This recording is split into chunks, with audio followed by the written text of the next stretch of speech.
Hello students, welcome back to my YouTube channel Study with Arpita ma'am.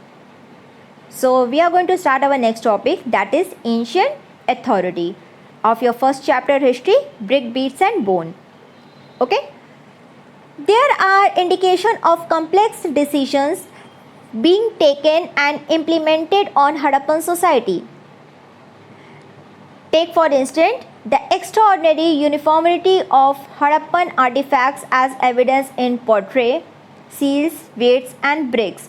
तो हमें पता है कि वहाँ पर कोई तो होता होगा डिसीजन लेने वाला, ठीक है। और ये चीज़ हम कैसे पता पा रहे हैं कि कोई वहाँ पर डिसीजन लेता होगा, सब जगह लागू करवाता होगा, क्योंकि जब हमने हड़प्पन साइट्स देखी है तो वहाँ पर हमें लगभग एक ही तरह की चीज़ें हर जगह मिल रही हैं, ठीक है।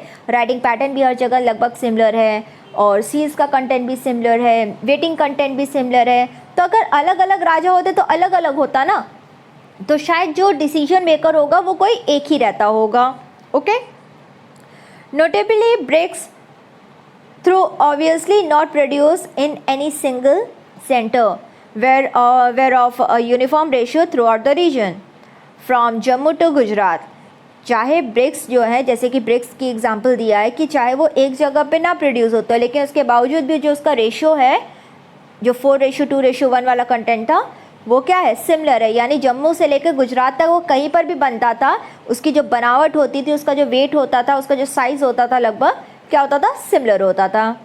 We have also seen the settlements were strategically set up in the specific location of various reasons.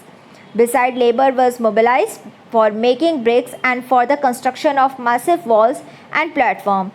Who organized these activities?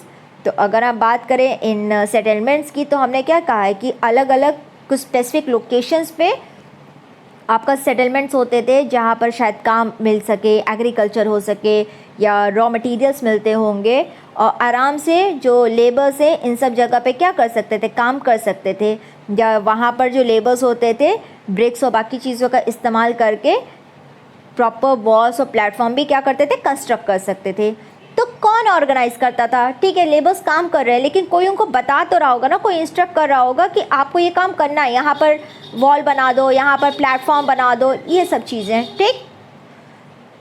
So first point of it, palaces and kings. If we look for a center of power or for depiction of people in power, archaeological record provides no immediate answers. तो अगर हम कहें कि कोई हमें बताए कि कौन राजा था, कौन सेंटर में पावर होता था या किसके हाथ में पावर होती थी, आर्कियोलॉजिस्ट के पास जो है कहीं से भी या कोई भी हमें इस तरह का सबूत मिल ही नहीं रहा है किसी चीज़ से, ठीक है। A large building found at Mohenjo-daro was labeled as a palace by archaeologists, but no spectacular finds were associated with it.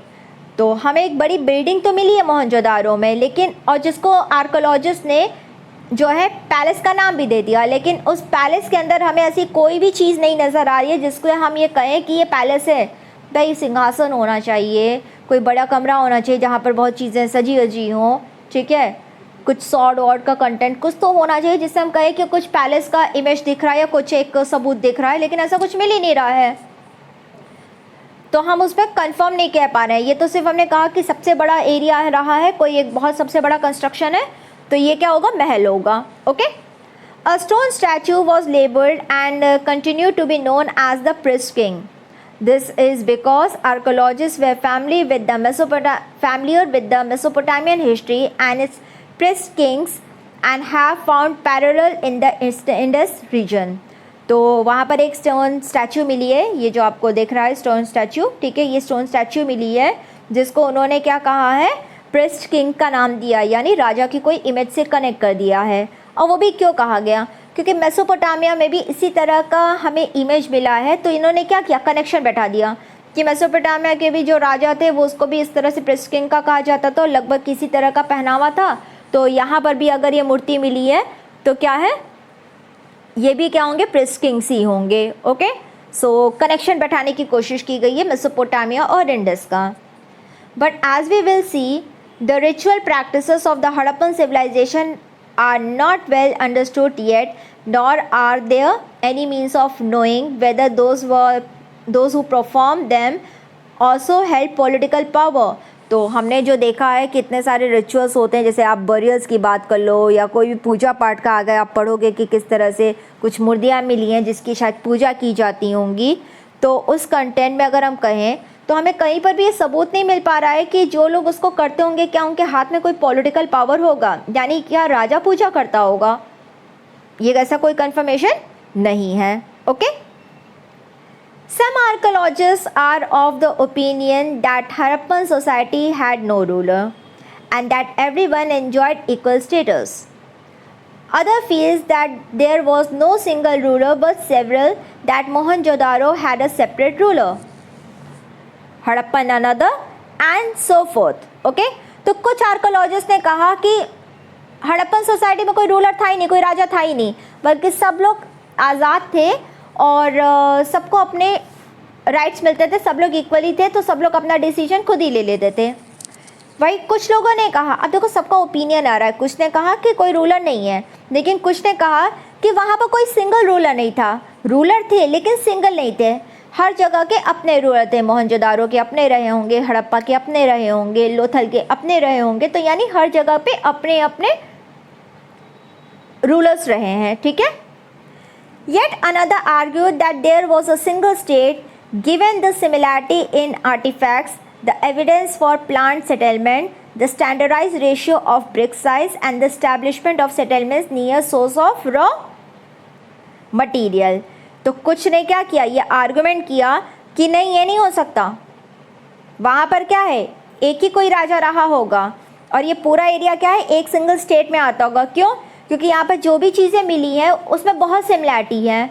ठीक है. सील्स जो है वो सिमिलर कंटेंट के हर जगह पे मिले हैं, ब्रिक्स का कंटेंट सेम है, रॉ मटेरियल का कंटेंट जो है वो भी आपका सेम है. ठीक है. एस्टैब्लिशमेंट जो सेटलमेंट्स हैं वो भी देख रहे हैं हम रॉ मटेरियल के पास है. तो इसलिए जब इतनी सारी चीज़ें सिमिलर हैं तो फिर कैसे अलग राजा रहा होगा, क्या है सिंगल राजा ही रहा होगा. यानी तीन ओपिनियन आ गए. एक ने कहा कि कोई रूलर नहीं है, कुछ ने कहा कि जो रूलर्स होंगे वो अलग अलग एरिया के अलग अलग रहे होंगे, लेकिन कुछ आर्कोलॉजिस्ट ने कहा नहीं एक ही रूलर है. ठीक है. As of now the last theory seems the most possible. Okay. अब हम कहें तो हकीकत में हमें लगता है लास्ट वाला ही ज़्यादा सही होगा, क्योंकि हम देख रहे हैं कि इतनी सारी जो चीज़ें मिल रही हैं उसमें कितनी सिमिलैरिटी हैं. ठीक है. आपका वेट्स का कंटेंट हो गया, सीज का कंटेंट हो गया, राइटिंग पैटर्न का कंटेंट हो गया, ऑक्यूपेशन का कंटेंट हो गया, तो इतनी सिमिलैरिटी है, तो मतलब अलग अलग राजा होते तो कुछ डिफरेंस आता ना. तो सिमिलर यहाँ पर भी कहा जा रहा है क्योंकि सारी चीज़ें इतनी ज़्यादा एक ही तरह की कंटेंट में आ रहा है, तो मतलब शायद वहाँ पर एक ही रूलर रहा होगा और ये पूरा एरिया क्या है एक स्टेट रहा होगा.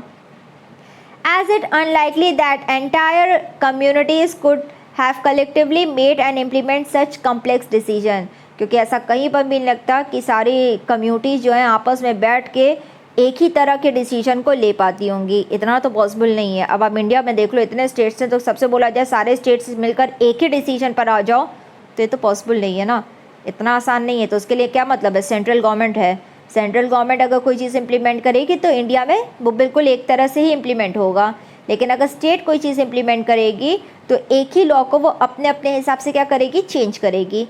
तो इसलिए हमने कहा कि वहाँ पर शायद एक सेंट्रल गवर्नमेंट ही रही होगी. Okay. So this is the end of this topic. We will continue our next topic in our next video. So till then, if you like my channel, just subscribe it, like the video, and also share with the other students. So for this topic, good day everyone. Let's meet in our next video.